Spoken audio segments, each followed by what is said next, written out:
How you doing? This is Mario with Clean Cut Landscaping, and today we're in Metairie doing some landscaping in his backyard, but I wanted you to see the front yard we completed several months ago, and it's still looking really good. We removed all the existing overgrown shrubs here. They had an existing concrete border that we left in place. Got some shishi camellias, oak leaf holly, got some blue dark grass, some yaupon. Got some nice leaf texture in here. Made a huge difference after removing all the existing shrubbery that was probably 15 to 20 years old. We got some distilleum in the back here. Gives you some nice background planting. Here, let's take a look. Some agapanthus. Those are the blue, the ones that shoot up the stalk with the blue flower.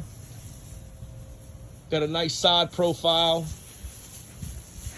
Take a look at that. So if you need your landscaping redone, redesigned, you want a fresh new look, give Clean Cut Landscape a call. And I'm going to get you the number right now. You can reach us at 415-1438. We also do sprinkler systems, drainage systems, landscaping, and you can visit us at cclanddesign.com.